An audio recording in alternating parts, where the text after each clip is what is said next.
Hey guys, welcome to today's video. As you can tell from the title, I'm going to be sharing tips and tricks of how to get your wife or significant other into hunting. Hunting season is right around the corner, and a lot of guys and husbands are super excited to be in the woods, and a lot of times their wife gets left behind and she ends up angry or sad that you're just not spending as much quality time together. And I think getting her into hunting is going to be one of the best things that you can do for not only yourself but for your relationship and marriage, because there's so much quality time that you can spend together, and I want to get as many women into hunting as possible. And so from today's video, you're going to learn ways to make the first or several times of taking your wife hunting for the first time more enjoyable for not only her but for you as well.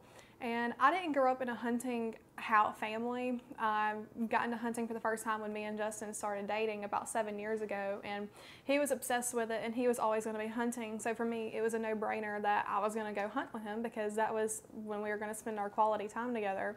And getting into it, I didn't realize how many memories that we were actually going to make into the woods. The going into the woods is just a way to unplug, and it's so much more than just the kill.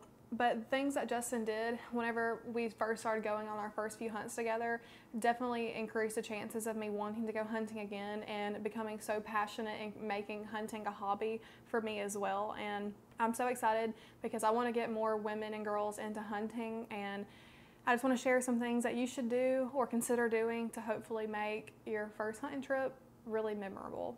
And this is just my opinion. Obviously, you should do whatever your wife or girlfriend feels comfortable doing, but I just think overall these tips will help a lot of people. So whether that's your wife, girlfriend, mom, sister, anybody, kids, but let's go ahead and jump into it. Starting with number one, which is simply to invite her to go. And this might sound silly, but she may have been at home waiting for you to ask her to go, and she wants to see that this is truly something that you want to do together and to make this a hobby that you experience together. And she may say no several times. It may be freezing cold outside. She doesn't want to go outside. She may have millions of things to do, but this is where you can simply invite her to go, get it on her mind that you really want to spend that quality time together, and see what she says. Number two is just get her outdoors. We're now in the pre-season of getting ready for deer season, and there's no better time to take her along with you than right now. There's so many things. You could go check trail cameras, you could put out corn, hang stands, put out your trail cameras if you haven't done that already. But there's so many ways to get her out there, get her familiar with the trails, how to get to the deer stands, and overall just teach her how to walk in the woods quietly, because you don't want your first time hunting, it's the first time she's ever walked through the woods. And I know if you don't walk quietly, like, boy oh boy, like, your husband's gonna get mad if you aren't walking quietly, and like that's something that like you just don't know until you experience. And so you definitely don't want to jump deer by stepping on branches or dry leaves. But a little tip for all the ladies out there: one thing you should always do is step in your husband's tracks. So like when you're following him where he steps, you're gonna step, because whenever he turns around, it's like, why do you step on that? You could be like, well, you stepped on it too. So that's just a little tip that I have. But definitely take them out there and show them like why you're excited for deer season. And one of the biggest things I love to do was check trail cameras, and let it be her little hobby of like, give her the SD card or let her look through the computer pictures and like be like, oh my God, like there's a buck, because like that's something that I really enjoyed. And just show her all the work that goes into it, because it's not just show up hunt, there's so much work that goes into it ahead of time. So just get her mentally prepared for all that and let her be a part of that process, but just simply get her out in the woods.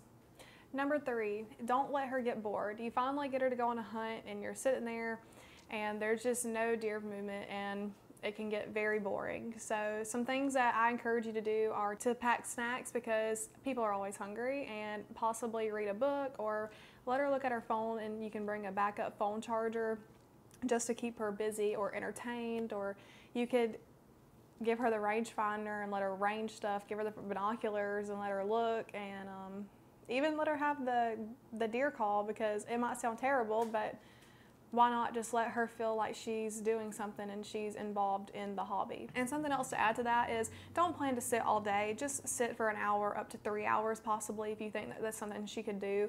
No one, especially if you're not seeing any deer, she's just not gonna want to sit there all the day. So just make your time that you are there enjoyable, and don't drag it out longer than it needs to be for her first hunt. Number four is don't let her get cold. The one thing that I hate the most is being cold, and I think a lot of other women are right there with me. They'd rather be cozied up on their couch with a blanket than sitting out in the freezing cold. So don't let her be cold. If you're going to a shooting house or a ground blind, let her take a blanket. Or be prepared and have a thermos of hot chocolate or hot coffee or something that she can sip on to keep her warm. Also, if it's her first time going out hunting, you don't have to go to the store and buy her the clothes that fit the best, or you don't have to go and splurge on that just right now, because we're not sure if this is something that she is going to do for later on, so you might not want to spend the money on it. But I definitely think that you should go and get her a good set of heavy base layers, because not only can you wear that in hunting, but she could wear that anytime she's ever going to be outdoors. They can translate over. But if you have an extra jacket, or even if it doesn't fit her 100%, I really highly recommend getting a good base layers for her, because that can go a long way and it can keep her really warm. And also something that whenever it's below like 50 degrees, I'm gonna have a hot hands. And if you don't know what that is, you need to Google it. It's just called hot hands. You shake them up and they're little bitty packs that heat up, and they are lifesavers. I hold them in my hands, put them against my chest. You can also put them like in your shoes if your toes get really cold, and I don't suggest doing that, but if your toes are freezing cold, you might as well try anything. But just don't let her get cold, and definitely make her layer if it's really cold. Also, you're going to want to make sure to keep her fairly warm is to not take her on the coldest day of the year and also not on the hottest day of the year. You're going to want to choose a good day where it's not going to rain, it's not going to snow, it's going to be just a nice day to keep her warm and comfortable. I also plan on making another video of my entire system of clothes that I wear to keep me warm throughout the entire season, as well as early season. I'll go over that as well. So if you're not already, just subscribe so you can check that out, and hopefully you can learn something from that. Coming in at number 5 is preferably take her on an afternoon hunt instead of a morning hunt for her first time or first several times.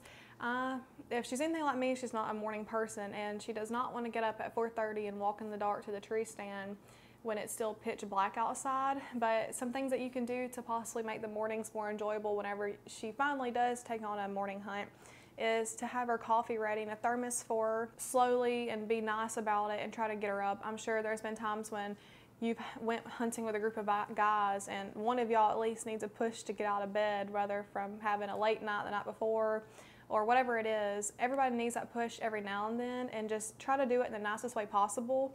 But one thing I do want to mention is whenever she's not getting out of bed, the one thing you don't want to say is, I'm just going to leave you if you don't get up, because that's just showing her that you really don't care if she comes along or not, that you're okay with going by yourself, and you just want to make her feel like y'all are in this together and you want her there. And so just keep that in mind whenever you're trying to get her up in the mornings. Number 6 is to have patience and to be nice. She hasn't been doing this for as long as you, or she's may have picked up some things that you've talked about, but chances are she doesn't know anything about hunting, and she may ask a question that catches you off guard because you just assume that she knows. But the one thing you shouldn't do is be sarcastic or make her feel like a burden for not knowing something, and she's going to need things explained, or she doesn't know how to do certain things. But the one thing you should do is to just not be mean and have patience with her. But also, you don't want to be too coachy, because she probably has picked up on some stuff from you hunting, or you watching TV or watching hunting. But just don't make her feel like she can't ask you a question because you're going to be rude whenever you answer back. Another thing that can tie into patience is the first time she ever shoots at a deer, she may miss, and the way you react to that is going to dictate whether she ever wants to go hunting again ever in her entire life, because she looks at you as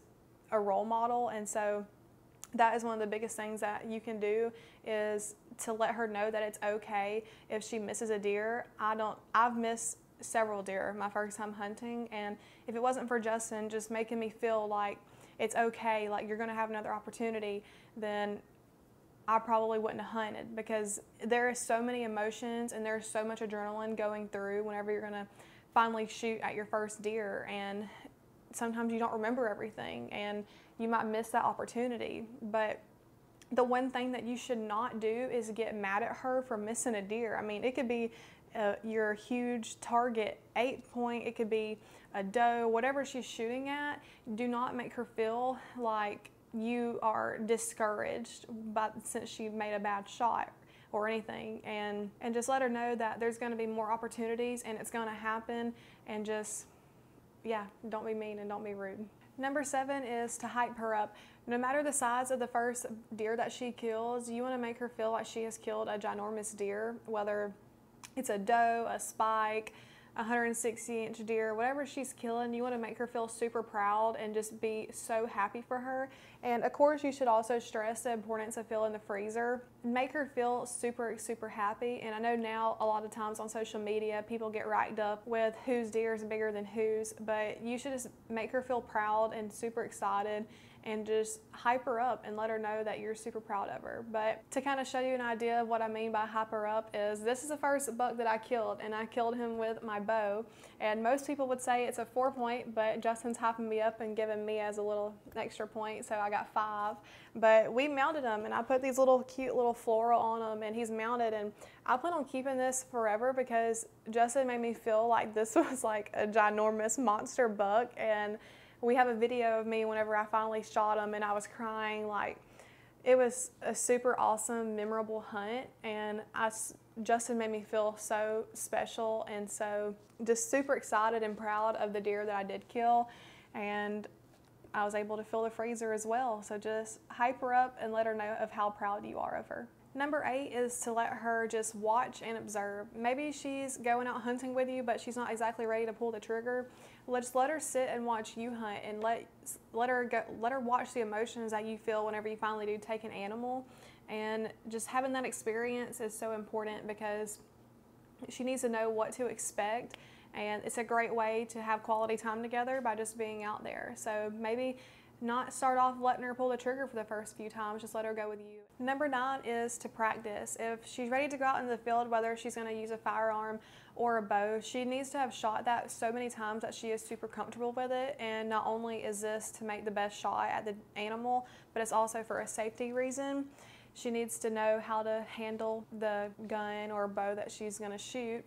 And some ways you can also do this is to create little fun games out in the yard. Me and Justin would like shoot whoever gets closest to the target or whatever, like has to do the dishes or something. But there's so many ways to get practice in. And you should also practice the scenario that you're going to be hunting. So if you plan to hunt in a ground blind or a shooting house or even a deer stand, you could put those out in the yard and let her practice shooting out of those just to make her feel more comfortable shooting at the animal. And lastly, number 10 is scent control. Please do not make her use the products that you find in the hunting aisle in like Walmart or stores like that, because they are not salon quality, and chances are she is spending a ton of money on her hair, and she does not want to put that on her hair. Whenever, I remember the first season me and Justin hunted together, he wanted me to use the stuff, and it was like green goop, and I used it because I was like, gotta be scent free. And it made my hair so dry and so brittle, and I just literally cannot imagine now putting that on my hair. And there's so many other things that you can use, and so you can make sure to do some research on that. I plan on making a video of every product that I use that's scent control and scent free, so make sure you stay on the lookout for that. But just try to prepare ahead of time and look at your wind, and don't take her where she's going to be hunting and all the deer are going to be downwind. Just make sure you look at that ahead of time, and so just don't worry about using those products starting out. Just work your way into it, and just basically tell her just not to wear perfume starting out, and I'm sure you'll be fine. Well guys, that wraps up the video. I just gave you 10 ways to hopefully make the first time you invite your wife hunting very enjoyable for both of you, and there's so many other ways that you can do this, and it's going to be whatever your wife or woman in your life prefers. But I hope you learned something from the video, and if you have any other questions, just drop them below and I'd be happy to answer the best I can. And if you haven't already, just like and subscribe, because I plan on posting a lot more videos to hopefully get more women into the outdoors and to hunt. So just be on the lookout for those, and I'll see y'all next time.